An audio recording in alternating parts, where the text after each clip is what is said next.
Weapon 1. The very first iteration of Weapon Plus was Weapon 1, and its most famous result was Steve Rogers.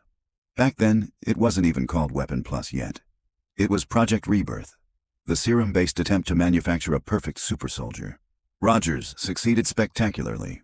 The super soldier serum combined with Vita radiation transformed him from a frail young man into something almost superhuman.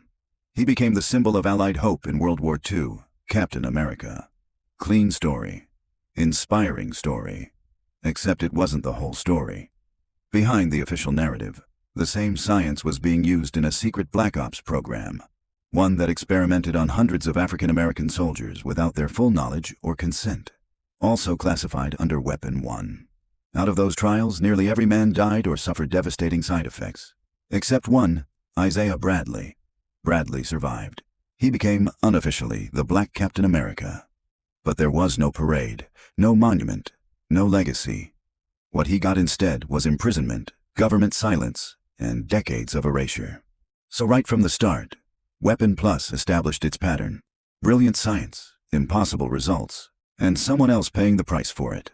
Weapon 2. After Weapon 1 proved that biology could be rewritten, the scientists behind Weapon Plus didn't pause to ask whether they should keep going.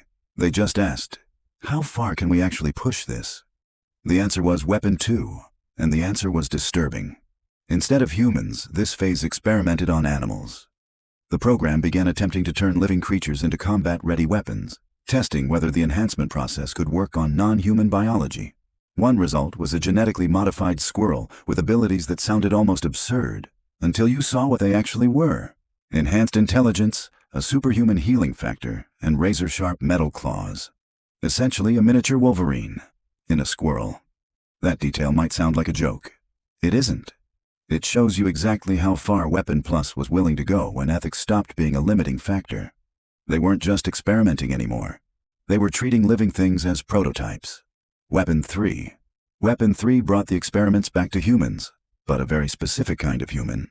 This phase centered on a mutant named Harry Pizer, whose abilities were perfectly suited for Cold War espionage. His power was his skin. It was elastic, hypersensitive, and capable of a range of sensory functions that made him one of the most effective covert operatives the program had ever produced. Weapon Plus enhanced those abilities and put him to work in the field. And then, they betrayed him. When Pizer was no longer useful, or perhaps when he became a liability, the program had him stripped of his own skin and left alive. The result was a figure known as the Skinless Man, a walking testament to what Weapon Plus did with its failures. They didn't shut down failed experiments, they repurposed them.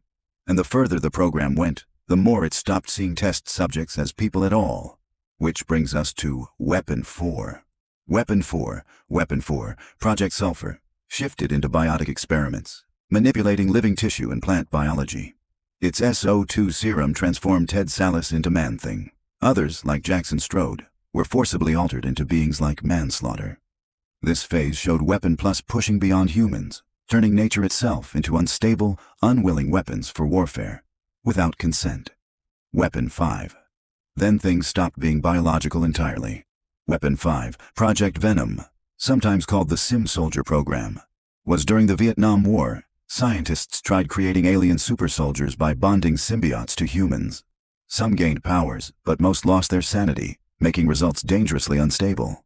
Initially run by SHIELD, the project was absorbed by Weapon Plus.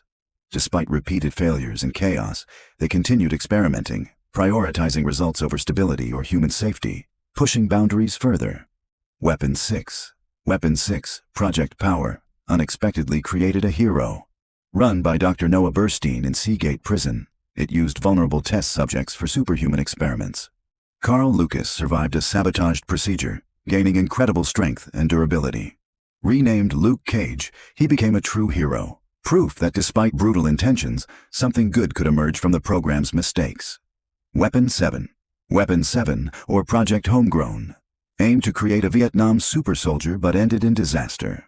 Most subjects died. Sergeant Frank Simpson survived, heavily altered with implants and mind control pills. Designed as a controllable weapon, he became dangerously unstable, super strong, and violently conditioned, later known to the world as Nuke. Weapon 8. Not every Weapon Plus program was chasing physical power. Some of them were after something quieter, and in many ways, more disturbing. Weapon 8 is one of the least documented phases in the program's history, and that obscurity appears to be intentional. What's known suggests it was built around drugs and hypnosis, not to create super soldiers, but to manufacture sleeper assassins, operatives embedded into ordinary life, carrying no obvious signs of what they were, waiting for a trigger that would activate them without warning. No claws, no armor, just control.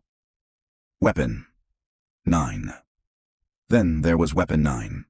Project Psyche, led by a Dr. Michael Hunt. This phase went further inward still, targeting the human mind directly. The exact methodology remains unclear, but what emerged from it was Typhoid Mary, a woman with telekinetic and pyrokinetic abilities and a fractured identity that the program appears to have deliberately engineered rather than simply observed. Weapon Plus wasn't only building fighters, it was learning how to take a person apart from the inside. Weapon X. And then there's Weapon X. Weapon X wasn't just another project, it redefined Weapon Plus's limits. Logan was stripped of memories, infused with adamantium, and turned into a weapon. Others followed the same path. What set it apart was its evolution into a rogue operation, too brutal even for the organization that created it. Weapon 13. By this point in the program's history, Weapon Plus had stopped pretending it was building soldiers. What came out of Weapons 13 through 16 was something else entirely. Weapon 13 was Phantom X, created inside a facility called The World, constructed from nanotechnology and sentinel engineering, and designed to hunt mutants. But Phantom X did something none of the program's earlier subjects had managed cleanly. He rejected his purpose. He broke free, and eventually fought alongside the very people he was built to destroy. Weapon 14. Weapon 14 was the Stepford Cuckoos, 5 telepathic sisters, cloned from Emma Frost's DNA and hardwired into a shared psychic consciousness. They weren't designed for combat in any conventional sense. They were designed for influence, for manipulation, and for controlling forces as vast as the Phoenix itself. Weapon 15. Weapon 15, Ultimaton, was a living sentinel hybrid. Immense strength, energy projection, built inside the world, like so many of the program's later creations. What made him unusual was a quality the program never intended to produce: doubt. He began asking why he had been made. The program had no answer for that. Weapon 16, and then Weapon 16, All God, not a person, not a soldier. A viral bioweapon that spreads like a belief system, rewriting the faith of anyone it touches and turning them into devoted, unquestioning followers. At this stage, Weapon Plus wasn't engineering fighters anymore. It was engineering reality itself.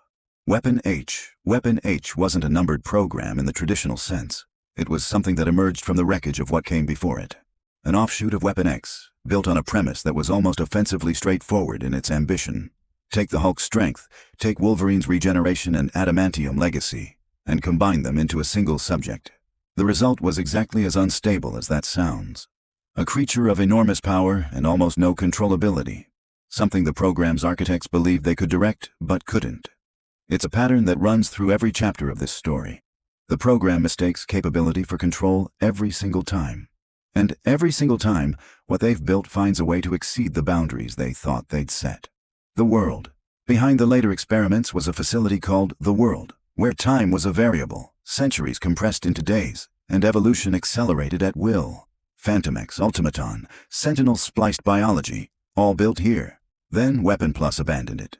The World didn't shut down. It became sentient. It kept producing, answering to no one. The legacy. Weapon Plus never really asked, should we? Only, can we? Wolverine, Luke Cage, Isaiah Bradley. None of them chose this. That's the actual legacy. Not the power unlocked, but the deliberate decision to treat human life as raw material.